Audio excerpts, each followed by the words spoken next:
ধূমপান, মদ্যপান এবং মাদক সেবন স্বাস্থ্যের পক্ষে ক্ষতিকর। এই গল্পটি সম্পূর্ণ কাল্পনিক। বাস্তবের সাথে কোনো মিল থেকে থাকলে তা সম্পূর্ণ অনিচ্ছাকৃত এবং কাকতালীয়।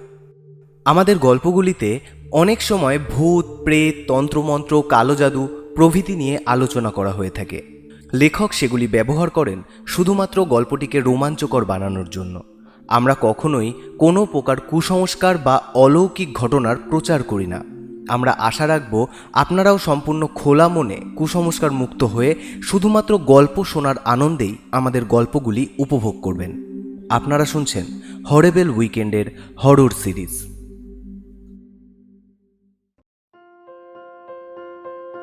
হরেবেল উইকেন্ডে আজ আপনাদের জন্য সত্যজিৎ রায়ের লেখা ভূত।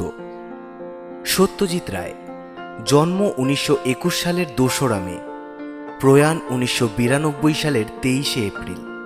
বাংলা সাহিত্য এবং বাংলা চলচ্চিত্রে তিনি ছিলেন এক বিরাট ব্যক্তিত্ব।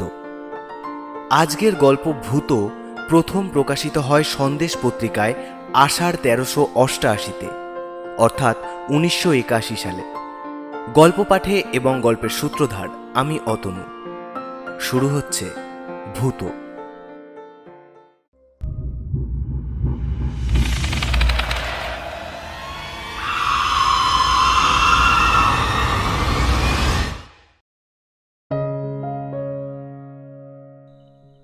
নবীনকে দ্বিতীয়বার হতাশ হয়ে ফিরে আসতে হলো। অক্রুর বাবুর মন ভেজানো গেল না। উত্তর পাড়ার একটা ফাংশনে নবীন পেয়েছিল অক্রুর চৌধুরীর আশ্চর্য ক্ষমতার পরিচয়, ভেন্ট্রিলোকুইজম। খেলার নামটা নবীনের জানা ছিল না, সেটা বলে দেয় দ্বিজপদ। দ্বিজুর বাবা অধ্যাপক, তার লাইব্রেরিতে নানান বিষয়ের বই। দ্বিজু নামটা বলে বানানটাও শিখিয়ে দিয়েছিল, VINTRILOQUISM, ভেন্ট্রিলোকুইজম। অক্রুর চৌধুরী মঞ্চে একা মানুষ, কিন্তু তিনি কথা চালিয়ে যাচ্ছেন আর একজন অদৃশ্য মানুষের সঙ্গে। সেই মানুষ যেন হলের সিলিংয়ের কাছাকাছি কোথাও শূন্যে অবস্থান করছে। অক্রুর বাবু তাকে উদ্দেশ্য করে প্রশ্ন করেন, তারপর উত্তর আসে ওপর থেকে। হরনাথ, কেমন আছো? আজ্ঞে, আপনার আশীর্বাদে ভালোই আছি। শুনলাম তুমি নাকি আজকাল সঙ্গীত চর্চা করছো। আজ্ঞে হ্যাঁ, ঠিকই শুনেছেন। রাগ সঙ্গীত? আজ্ঞে হ্যাঁ, রাগ সঙ্গীত। গান করো? আজ্ঞে না। যন্ত্র সঙ্গীত? আজ্ঞে হ্যাঁ। কি যন্ত্র? সেতার? আজ্ঞে না। সরোদ? আজ্ঞে না। তবে কি বাজাও? আজ্ঞে গ্রামোফোন। হাসি আর হাততালিতে হল মুখর হয়ে ওঠে। প্রশ্নটা উপর দিকে চেয়ে করে উত্তর শোনার ভঙ্গিতে মাথাটা একটু হেট করে নেন অক্রুরবাবু। কিন্তু তিনি নিজেই যে উত্তরটা দিচ্ছেন সেটা বোঝার কোনো উপায় নেই। ঠোঁট একদম নড়ে না। নবীন তাজ্জব বনে গিয়েছিল। এ জিনিস শিখতে না পারলে জীবনই বৃথা। অক্রুর চৌধুরী কি ছাত্র নেবেন না? নবীনের পড়াশুনোয় আগ্রহ নেই। হায়ার সেকেন্ডারি পাশ করে বসে আছে বছর 3 আর পড়ার ইচ্ছে হয়নি। বাপ নেই, কাকার বাড়িতেই মানুষ সে।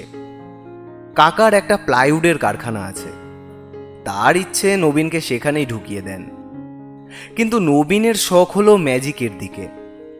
হাত সাফাই, রুমালের ম্যাজিক, আংটি ম্যাজিক, বলের ম্যাজিক, এসব সে বাড়িতেই অভ্যেস করে বেশ খানিকটা আয়ত্ত করেছে। কিন্তু অক্রুর চৌধুরীর ভেন্ট্রিলোকুইজম দেখার পরে সেগুলোকে নিরামিষ বলে মনে হচ্ছে। ফাংশনের উদ্যোক্তাদের কাছে নবীন জানল যে অক্রুর বাবু থাকেন কলকাতার অ্যামহার্স্ট লেনে। পরদিনই ট্রেনে চেপে কলকাতায় এসে সে সোজা হাজির হয়ে গেল যাকে গুরু বলে মেনে নিয়েছেন তারই বাড়িতে। গুরু কিন্তু বাদ সাধলেন। কি করা হয় এখন? প্রথম প্রশ্নটা করলেন ভেন্ট্রিলোকুইস্ট। কাছ থেকে ভদ্রলোককে দেখে হৃদকম্প শুরু হয়ে গিয়েছিল নবীনের। বয়স 45-এর বেশি নয়। চারা দেওয়া ঘন কালো গোঁফ, মাথার কালো চুলের ঠিক মধ্যিখানে টেরি, আর দুদিক দিয়ে ঢেউ খেলে চুল নেমে এসেছে কাঁধ পর্যন্ত। চোখ দুটো ঢুলু ঢুলু, যদিও স্টেজে ওই চোখই স্পটলাইটের আলোতে ঝিলিক মারে। নবীন বলল সে কি করে। তা এই সব শখ হয়েছে কেন? নবীন সত্যি কথাটাই বলল, একটু আধটু ম্যাজিকের শখ আছে, কিন্তু এটার শখ হয়েছে আপনার সেদিনের পারফরমেন্স দেখে। অক্রুর বাবু মাথা নাড়লেন। এই জিনিস সকলের হয় না, অনেক সাধনা লাগে। আমাকেও কেউ শেখায়নি। যদি পারো তো নিজে চেষ্টা করে দেখো।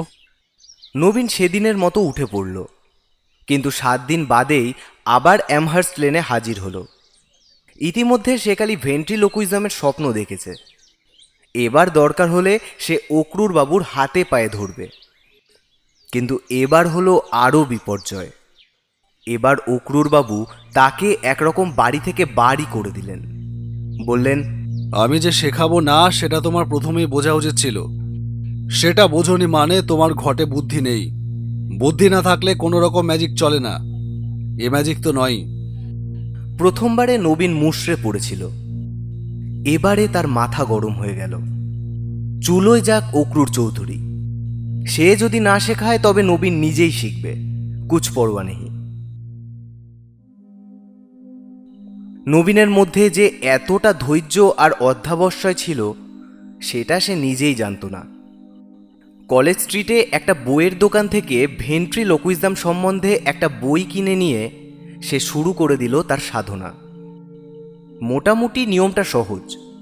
প বর্গের অর্থাৎ প ফ ব ভ ম কেবল এই কটা অক্ষর উচ্চারণ করার সময় ঠোঁটে ঠোঁট ঠেকে, ফলে ঠোঁট নাড়াটা ধরা পড়ে বেশি। এই কটা অক্ষর না থাকলে যে কোনো কথাই ঠোঁট ফাঁক করে অথচ না নাড়িয়ে বলা যায়। কোনো কথায় প বর্গের অক্ষর থাকলে সেখানে উপায় আছে। যেমন তুমি কেমন আছো, কথাটা যদি তুমি কেমন আছো করে বলা যায় তাহলে আর ঠোঁট নাড়াবার কোনো দরকার হয় না, কেবল জিভ নাড়ালেই চলে। প ফ ব ভ ময়ের জায়গায় ক খ গ ঘ উ, এই হলো নিয়ম।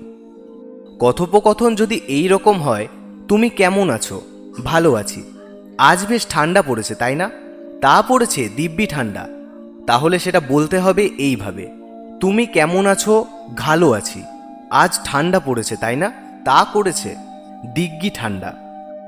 আরও আছে, উত্তরদাতার গলার আওয়াজটাকে চেপে নিজের আওয়াজের চেয়ে একটু তফাৎ করে নিতে হবে। এটাও সাধনার ব্যাপার, এবং এটাতেও অনেক সময় দিল নবীন। কাকা এবং কিছু অন্তরঙ্গ বন্ধুকে শুনিয়ে যখন সে তারিফ পেল তখনই বুঝল যে ভেন্ট্রিলোকুইজম ব্যাপারটা তার মোটামুটি রপ্ত হয়েছে। কিন্তু এইখানেই শেষ নয়। সেই অদৃশ্য উত্তরদাতার যুগ আর আজকাল নেই। আজকাল ভেন্ট্রিলোকুইস্টের হাতে থাকে পুতুল। সেই পুতুলের পেছন দিয়ে হাত ঢুকিয়ে মাথা ঘোরায় এবং ঠোঁট নাড়ায় জাদুকর। মনে হয় জাদুকরের প্রশ্নের উত্তর বেরোচ্ছে ওই পুতুলের মুখ দিয়েই। তার আশ্চর্য প্রোগ্রেসে খুশি হয়ে কাকাই এই পুতুল বানানোর খরচ দিল নবীনকে। পুতুলের চেহারা কেমন হবে এই নিয়ে দিন 15 ধরে গভীর চিন্তা করে হঠাৎ একসময় নবীনের মাথায় এলো এক আশ্চর্য প্ল্যান। পুতুল দেখতে হবে অবিকল অক্রুর চৌধুরীর মতো, অর্থাৎ অক্রুর চৌধুরীকে হাতের পুতুল বানিয়ে সে তার অপমানের প্রতিশোধ নেবে। একটা হ্যান্ডবিলে অক্রুর চৌধুরীর একটা ছবি ছিল, সেটা নবীন সযত্নে রেখে দিয়েছিল। সেটা সে আদিনাথ কারিগরকে দেখালো। এই রকম গোফ, এই টেরি, এই রকম ঢুলু ঢুলু চোখ, ফোলা ফাঁপা গাল। সেই পুতুল যখন মুখ নাড়বে আর ঘাড় ঘোরাবে নবীনের কোলে বসে, তখন কি রাগটাই না হবে। আশা করি তার শো দেখতে আসবেন অক্রুর চৌধুরী। 7 দিনের মধ্যে পুতুল তৈরি হয়ে গেল। পোশাকটাও অক্রুর চৌধুরীর মতো, কালো গলাবন্ধ কোটের তলায় কোচা কোমরে গোজা ধুতি। নেতাজি ক্লাবের শশধর বোসের সঙ্গে নবীনের আলাপ ছিল। তাদের একটা ফাংশনে শশধরকে ধরে তার ভেন্ট্রিলোকুইজমের একটা আইটেম ঢুকিয়ে নিল নবীন। আর প্রথম অ্যাপিয়ারেন্সেই যাকে বলে হিট। পুতুলের একটি নামও দেয়া হয়েছে অবশ্য, ভূতনাথ, সংক্ষেপে ভূত। ভূতর সঙ্গে নবীনের সংলাপ লোকের কাছে খুবই উপভোগ্য হয়েছিল। ভূত হলো ইস্টবেঙ্গলের সাপোর্টার আর নবীন মোহনবাগানের। বাগবিতণ্ডা এতই জমেছিল যে ভূত যে ক্রমাগত ইস্ট বেঙ্গল আর ওহন বাগান বলে চলেছে সেটা কেউ লক্ষ্য করেনি। এরপর থেকেই বিভিন্ন ফাংশনে টেলিভিশনে ডাক পড়তে থাকে পাগল নবীনের। নবীনও বুঝল যে ভবিষ্যৎ নিয়ে তার আর কোনো চিন্তা নেই, রুজি রোজগারের পথ সে পেয়ে গেছে। অবশেষে একদিন অক্রুর চৌধুরীর সঙ্গে দেখা হলো নবীনের। মাস তিনেক হলো নবীন উত্তরপাড়া ছেড়ে কলকাতার মির্জাপুর স্ট্রিটে একটা ঘর ভাড়া নিয়ে রয়েছে। বাড়িওয়ালা সুরেশ মুৎসুদ্দি বেশ লোক, নবীনের খ্যাতির কথা জেনে তাকে সমীহ করে চলেন। সম্প্রীতি মহাজাতি সদনে একটা বড় ফাংশনে নবীন এবং ভূত প্রচুর বাহবা পেয়েছে। ফাংশনের উদ্যোক্তাদের মধ্যে আজকাল নবীনকে নিয়ে কাড়াকাড়ি পড়েছে। নবীনের নিজের ব্যক্তিত্বেও সাফল্যের ছাপ পড়েছে। তার চেহারা ও কথাবার্তায় এক নতুন জৌলুস লক্ষ্য করা যায়। হয়তো মহাজাতি সদনের অনুষ্ঠানেই অক্রুরবাবু উপস্থিত ছিলেন এবং অনুষ্ঠানের উদ্যোক্তাদের কাছ থেকে নবীনের ঠিকানা জোগাড় করেছিলেন। সেদিন আইটেমে নবীন আর ভূতর মধ্যে কথাবার্তা হয়েছিল পাতাল রেল নিয়ে। যেমন, কলকাতায় পাতাল রেল হচ্ছে জানো তো ভূত? কই নাচো? সে কি, তুমি কলকাতার মানুষ হয়ে পাতাল রেলের কথা জানো না? ভূত মাথা নেড়ে বলল, তবে হাসপাতাল রেলের কথা শুনেছি বটে। হাসপাতাল রেল? তাই তো শুনেছি, একটা বিরাট অপারেশন, সারা শহরের গায়ে ছুরি চলছে। শহরে এখন তখন অবস্থা, হাসপাতাল ছাড়া আর কি।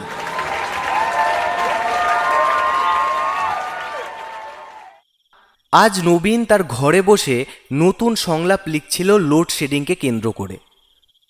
লোডশেডিং, জিনিসের দাম বাড়া, বাস ট্রামে ভিড় ইত্যাদি যেসব জিনিস নিয়ে শহরের লোক সবচেয়ে বেশি মেতে ওঠে, ভূতর সঙ্গে সেই সব নিয়ে আলোচনা করলে দর্শক সবচেয়ে বেশি আনন্দ পায় এটা নবীন বুঝে নিয়েছে।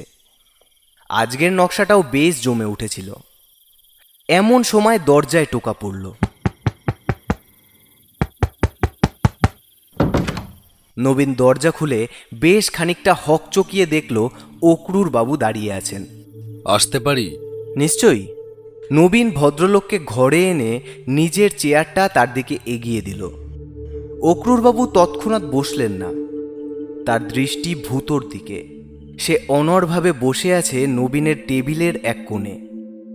অক্রুরবাবু এগিয়ে গিয়ে ভূতকে তুলে নিয়ে তার মুখটা বেশ মন দিয়ে দেখতে লাগলেন। নবীনের কিছু করার নেই, সে যে খানিকটা অস্বস্তি বোধ করছে না সেটা বললে ভুল হবে। তবে অক্রুরবাবুর হাতে অপমান হবার কথাটা সে মোটেই ভোলেনি। তোমার হাতের পুতুল বানিয়ে দিলে আমাকে? অক্রুরবাবু চেয়ারটায় বসলেন। হঠাৎ এমতি হলো কেন? নবীন বলল, কেন বানিয়েছি সেটা বোধহয় বুঝতে পারছেন। আমি অনেক আশা নিয়ে গিয়েছিলাম আপনার কাছে, সবটুকু ভেঙে দিয়েছিলেন আপনি। তবে এটুকু বলতে পারি, আপনার এই প্রতিমূর্তিই কিন্তু আজ আমাকে প্রতিষ্ঠা এনে দিয়েছে। আমি খেয়ে পড়ে আছি এর জন্যেই। অক্রুরবাবু এখনও ভূতর দিক থেকে চোখ সরাননি। বললেন, তুমি জানো কিনা জানি না, বারাসাতে সেদিন আমারও একটা শো ছিল। স্টেজে নেমেই যদি চতুর্দিক থেকে ভূত ভূত বলে টিটকিরি শুনতে হয়, সেটা কি খুব সুখকর হয় বলে তুমি মনে করো? তোমার ভাত কাপড় আমি জোগাড় করে দিতে পারি, কিন্তু তোমার জন্য যে আমার ভাত কাপড়ের পথ বন্ধ হয়ে যাচ্ছে, তার কি হবে? তুমি কি ভেবেছ আমি এটা সহজে মেনে নেব? সময়টা সন্ধ্যা, লোডশেডিং। টিম টিম করে দুটো মোমবাতি জ্বলছে নবীনের ঘরে। সেই আলোয় নবীন দেখল অক্রুর বাবুর চোখ দুটো স্টেজে যেমন জ্বলজ্বল করে সেইভাবে জ্বলছে। ছোট্ট মানুষটার বিশাল একটা দোলায়মান ছায়া পড়েছে ঘরের দেওয়ালে। টেবিলের ওপর ঢুলু ঢুলু চোখ নিয়ে বসে আছে ভূতনাথ, অনড় এবং নির্বাক। তুমি জানো কিনা জানি না, বললেন অক্রুর বাবু, ভেন্ট্রিলোকুইজমেই কিন্তু আমার জাদুর দৌড় শেষ হয়ে যাচ্ছে না। আমি 18 বছর বয়স থেকে 38 বছর বয়স পর্যন্ত আমাদের দেশের একজন অজ্ঞাতনামা অথচ অসাধারণ ক্ষমতা সম্পন্ন জাদুকরের শিষ্যত্ব গ্রহণ করেছি। কলকাতা শহরে নয়, হিমালয়ের পাদদেশে এক অত্যন্ত দুর্গম স্থানে। সে জাদু আপনি মঞ্চে দেখিয়েছেন কখনো? না, তা দেখাইনি, কারণ সেসব স্টেজে দেখানোর জিনিস নয়। রোজগারের পন্থা হিসেবে আমি সে জাদু ব্যবহার করব না, এ প্রতিশ্রুতি আমি দিয়েছিলাম আমার গুরুকে। সে কথা আমি রেখেছি। আপনি আমাকে কি বলতে চাইছেন সেটা ঠিক বুঝতে পারলাম না। আমি শুধু সতর্ক করে দিতে এসেছি। তোমার মধ্যে সাধনার পরিচয় পেয়ে আমি খুবই খুশি হয়েছি। ভেন্ট্রিলোকুইজম যেমন তোমাকে আমি শেখাইনি, তেমনি আমাকেও কেউ শেখায়নি। পেশাদারী জাদুকরেরা তাদের আসল বিদ্যা কাউকে শেখায় না, কোনোদিনই শেখায়নি।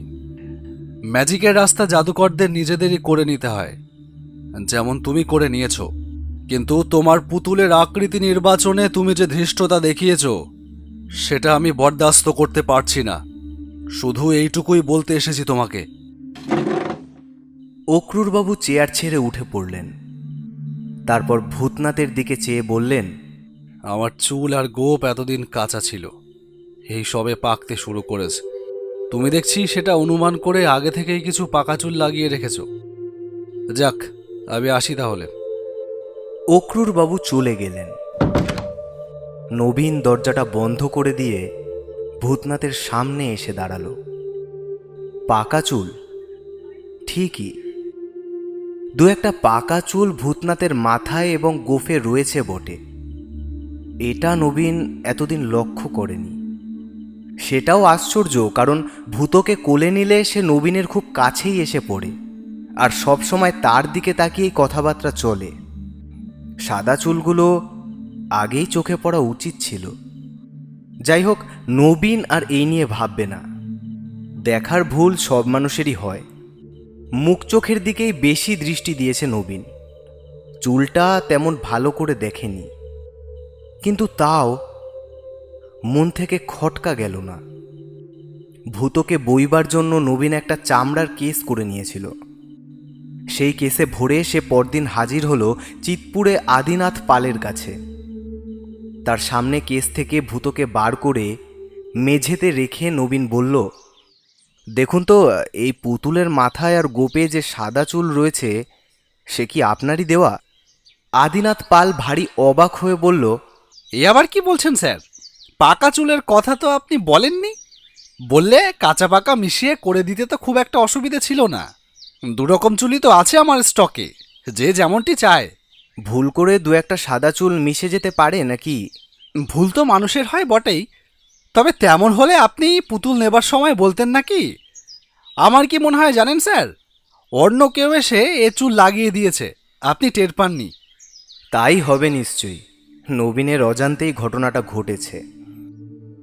চেতলায় ফ্রেন্ডস ক্লাবের ফাংশনে একটা মজার ব্যাপার হলো।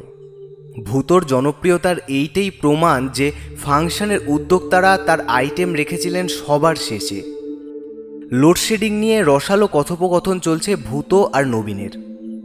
নবীন দেখল যে ভূতর উত্তরে সে যে সবসময় তৈরি কথা ব্যবহার করছে তা নয়।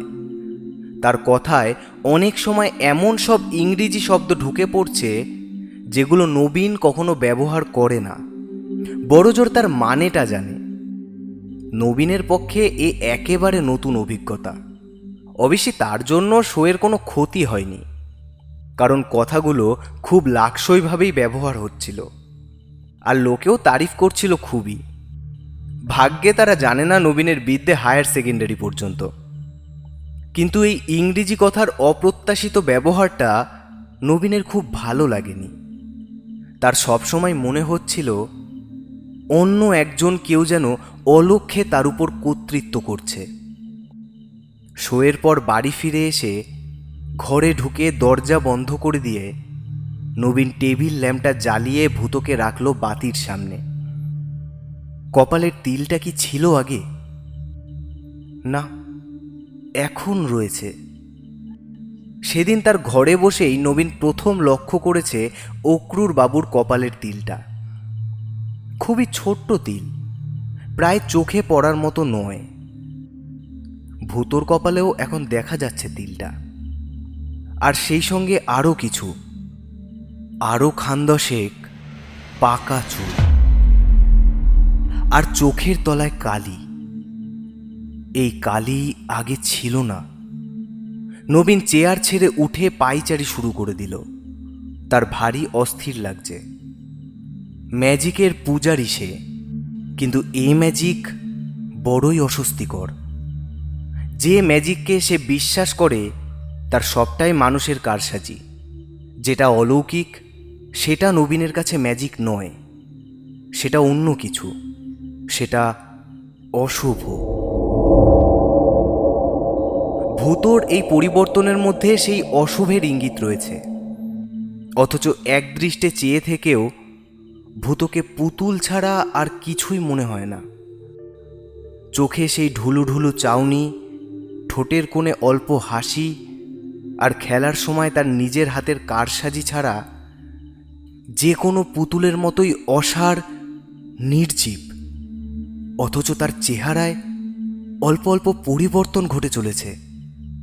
আর নবীন কেন জানি না বিশ্বাস করে এই পরিবর্তনগুলো অক্রুর চৌধুরীর মধ্যেও ঘটছে। তারও চুলে পাক ধরেছে, তারও চোখের তলায় কালি পড়েছে। ভূতর সঙ্গে মাঝে মাঝে কথা বলে টেকনিকটাকে ঝালিয়ে নেওয়ার অভ্যেস নবীনের প্রথম থেকেই। যেমন আজ দিনটা বেজায় গুমট করেছে না রে ভূতু? গিজাই গুমট। তবে তোর সুবিধে আছে, ঘাম হয় না। পুতুলের আবার ঘাম? আজও প্রায় আপনা থেকেই নবীনের মুখ থেকে প্রশ্নটা বেরিয়ে গেল, এসব কি ঘটছে বলতো ভূত? উত্তরটা এলো নবীনকে চমকে দিয়ে। কর্মফল, কর্মফল। কর্মফল? নবীনের ঠোঁট দিয়েই উচ্চারণটা হয়েছে, যেমন হয় স্টেজে। কিন্তু উত্তরটা তার জানা ছিল না, এটা তাকে দিয়ে বলানো হয়েছে। কে বলিয়েছে সে সম্বন্ধে নবীনের একটা ধারণা আছে। সে রাত্রে চাকর শিবুর অনেক অনুরোধ সত্ত্বেও নবীন কিচ্ছু খেলো না। এমনিতে রাত্রে ওর ঘুম ভালোই হয়, কিন্তু সাবধানের মার নেই, তাই আজ একটা ঘুমের বড়ি খেয়ে নিল। একটা নাগাদ বুঝতে পারল বড়িতে কাজ দেবে। হাত থেকে পত্রিকাটা নামিয়ে রেখে হাত বাড়িয়ে টেবিল ল্যাম্পটা নিভিয়ে দিতেই চোখের পাতা বুজে এলো। ঘুমটা ভেঙে গেল মধ্যরাত্রে। ঘরে কে যেন কাশলো। সে নিজে কি? কিন্তু তার তো কাশি হয়নি। অথচ কিছুক্ষণ থেকেই যেন খুক খুক করে শব্দ শুনতে পাচ্ছে সে।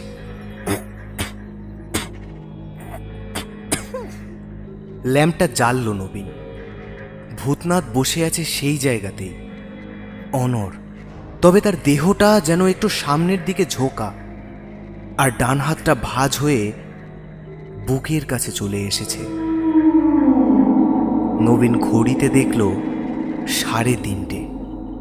বাইরে পাহারাওয়ালা লাঠির ঠক ঠক। দূরে কোথাও কুকুর ডাকছে।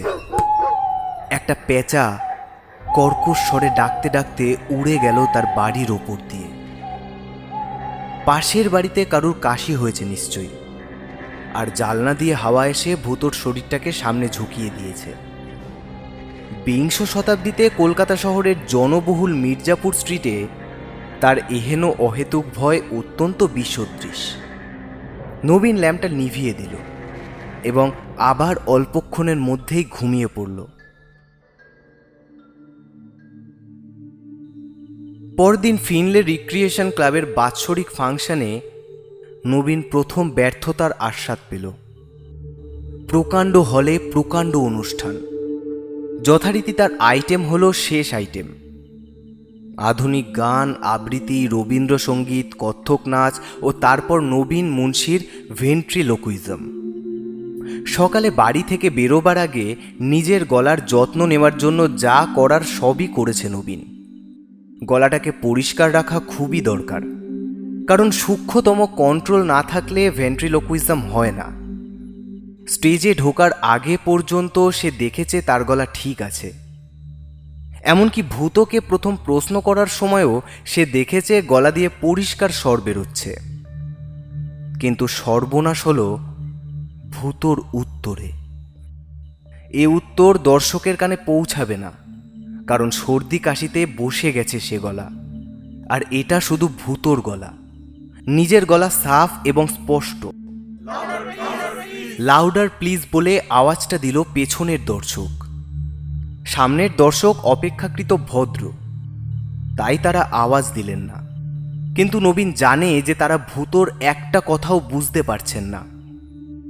আরও 5 মিনিট চেষ্টা করে নবীনকে মাপ চেয়ে স্টেজ থেকে বিদায় নিতে হলো। এমন লজ্জাকর অভিজ্ঞতা তার জীবনে এই প্রথম। সেই দিনের পারিশ্রমিকটা নবীন নিজেই প্রত্যাহার করল। এই অবস্থায় টাকা নেওয়া যায় না। এই বিভীষিকাময় পরিস্থিতি নিশ্চয়ই চিরকাল চলতে পারে না। অল্প দিনের মধ্যেই আবার স্বাভাবিক অবস্থা ফিরে আসবে এ বিশ্বাস নবীনের আছে। ভাদ্র মাস, গরম প্রচণ্ড, তার উপরে এই অভিজ্ঞতা। নবীন যখন বাড়ি ফিরল তখন রাত 11:30। সে রীতিমতো অসুস্থ বোধ করছে। এই প্রথম ভূতর উপর একটু রাগ অনুভব করছে সে, যদিও সে জানে ভূত তারই হাতের পুতুল। ভূতর দোষ মানে তারই দোষ। টেবিলের ওপর ভূতকে রেখে নবীন দক্ষিণের জানলাটা খুলে দিল। হাওয়া বিশেষ নেই, তবে যেটুকু আসে, কারণ আজ শনিবার, রাত 12টার আগে পাখা চলবে না। নবীন মোমবাতিটা জেলে টেবিলে রাখতেই একটা জিনিস দেখে তার হাত পা ঠান্ডা হয়ে গেল। ভূতর কপালে বিন্দু বিন্দু ঘাম। শুধু তাই নয়, ভূতর গালের চকচকে ভাবটা আর নেই। ভূত শুকিয়ে গেছে, আর ভূতর চোখ লাল। এই অবস্থাতেও নবীন তার পুতুলের দিকে আরো 2 পা এগিয়ে না গিয়ে পারল না। কত বিস্ময়, কত বিভীষিকা তার কপালে আছে সেটা দেখবার জন্য যেন তার জেদ চেপে গেছে। 2 পার বেশি এগোনো সম্ভব হলো না নবীনের। একটা জিনিস চোখে পড়ায় তার চলা আপনি বন্ধ হয়ে গেছে। ভূতর গলা বন্ধ কোটের বুকের কাছটায় একটা মৃদু উত্থান পতন। ভূত শ্বাস নিচ্ছে। শ্বাসের শব্দ শোনা যাচ্ছে কি?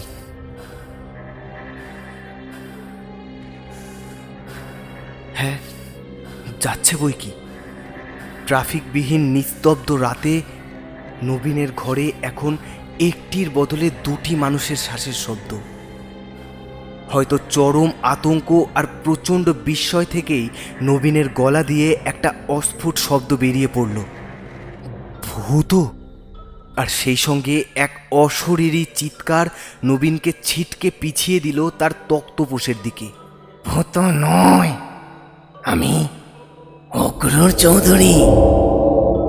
নবীন জানে যে সে নিজে এই কথাগুলো উচ্চারণ করেনি। কণ্ঠস্বর ওই পুতুলের। অক্রুর চৌধুরী কোনো এক আশ্চর্য জাদু বলে ওই পুতুলকে সরব করে তুলেছেন। নবীন চেয়েছিল অক্রুর চৌধুরীকে তার হাতের পুতুল বানাতে। এ জিনিস নবীন চায়নি। এই জ্যান্ত পুতুলের সঙ্গে এক ঘরে থাকা নবীনের পক্ষে অসম্ভব। সে এখনই কি যেন একটা হলো। একটা শ্বাসের শব্দ কমে গেল কি? হ্যাঁ, ঠিক তাই। ভূত আর শ্বাস নিচ্ছে না। তার কপালে আর ঘাম নেই।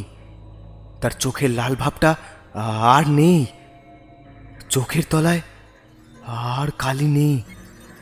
নবীন খাট থেকে উঠে গিয়ে ভূতকে হাতে নিল। একটা তফাৎ হয়ে গেছে কেমন করে জানি এই অল্প সময়ের মধ্যেই। ভূতর মাথা আর ঘোরানো যাচ্ছে না। ঠোঁট আর নড়ছে না যে। যন্ত্রপাতিতে জাম ধরে গেছে। আর একটু চাপ দিলে ঘুরবে কি মাথা? চাপ বাড়াতে গিয়ে মাথাটা আলগা হয়ে টেবিলে খুলে পড়ল।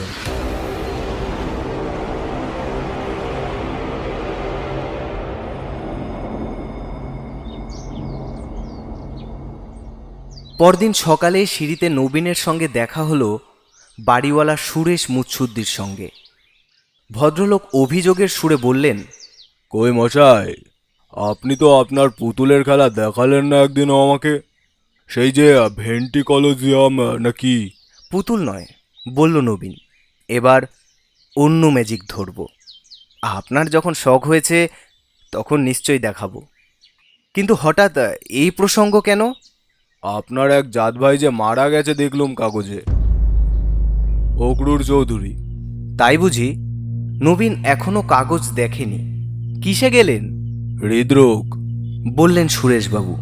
আজকাল তো শতকরা 70 জনই যায় ওই রোগেই। নবীন জানে যে খোঁজ নিলে নির্ঘাত জানা যাবে মৃত্যুর টাইমটা হলো গতকাল রাত 12:10।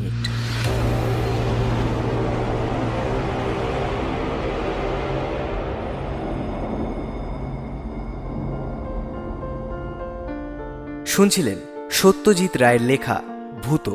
গল্প পাঠ নবীন এবং সুরেশ মুৎসুদ্দির চরিত্রে অতনু, অক্রুর চৌধুরী এবং আদিনাথের চরিত্রে সুমন। শেষ হলো হরেবেল উইকেন্ডের নিবেদন সত্যজিৎ রায়ের লেখা ভূত। আমরা আবার ফিরে আসব নতুন কোনো গল্প নিয়ে। ততক্ষণ সুস্থ থাকুন, সতর্ক থাকুন।